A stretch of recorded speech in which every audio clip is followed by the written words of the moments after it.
আশা করেছিলাম ভালো ক্রিকেট একটা ম্যাচ আমরা দেখবো। আ ওভারঅল আমি বলব যে যেখান থেকে ৩৫ রানে ৫ উইকেট পড়ে যাওয়ার পরে যেভাবে একটা পার্টনারশিপ করেছেন ১৫৪ রানের একটা পার্টনারশিপ জাকির আলী অনিক এবং তৌহিদ হৃদয়। আ সেই জায়গা থেকে আ দিন শেষে অবশ্যই আমাদের প্লেয়ারদের আলাদা একটা কনফিডেন্স দিবে। যখন তারা রাওয়ালপিন্ডিতে খেলবেন নিউজিল্যান্ড এবং পাকিস্তানের সাথে।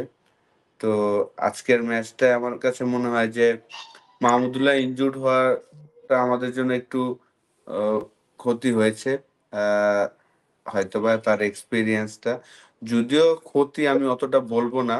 কারণ মাহমুদুল্লাহর জায়গায় আ তৌহিদ হৃদয় ব্রিলিয়ান্ট একটা 100 করেছেন। তার ক্যারিয়ারের ১ম 100 আজকে ইন্টারন্যাশনাল ক্রিকেটে, ওয়ানডে ক্রিকেটে করল। তো আমি মনে করি না যে মাহমুদুল্লাহর জায়গা তৌহিদ হৃদয় খেলাতে অতটা ক্ষতি করেছে বাংলাদেশকে। আমাদের টপ অর্ডার আসলে ফেল করেছেন। যেটা আমরা বারবার বলছিলাম যে আমাদের টপ অর্ডাররা যেন আ একটু ভালো একটা স্টার্ট দিতে পারেন। আ আজকের যেই স্কোরটা করেছি সেই জায়গায় আরো ৩০ টা বা ৪০ টা রান বেশি হলে বা জাকির আলী অনেক আ রাহুলের ক্যাচটা যদি ধরতো তখনও 62 রান বাকি ছিল। আ ডিফারেন্ট বল গেম হতেও পারত। আ আমার কাছে মনে হয়েছে যে আজকে রানাকেও আমি ব্যক্তিগতভাবে মিস করেছি।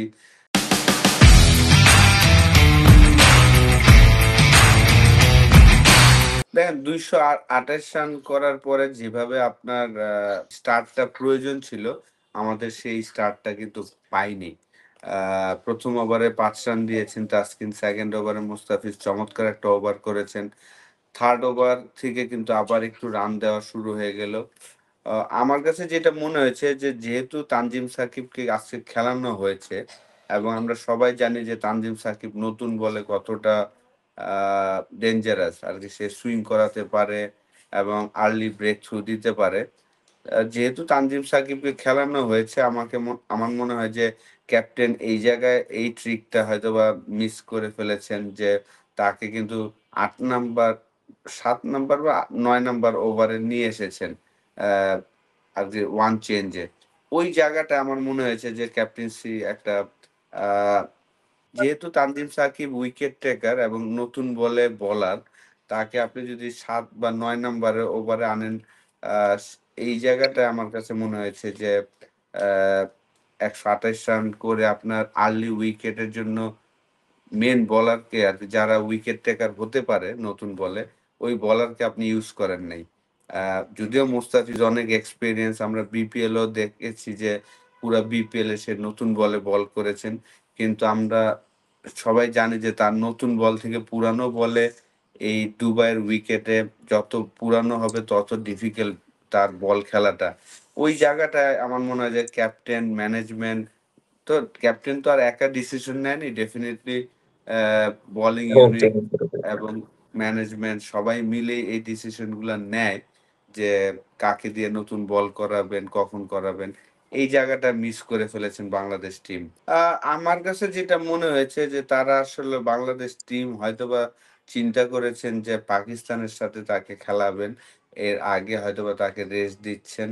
আ ইন্ডিয়ার সাথে হয়তোবা জোরে বল খেলালে তারা যত জোরে বল করে তত ইজি হয়তোবা ব্যাটিং করবে। এই চিন্তা থেকে হয়তোবা নাহিদ রানাকে তারা খেলায়নি।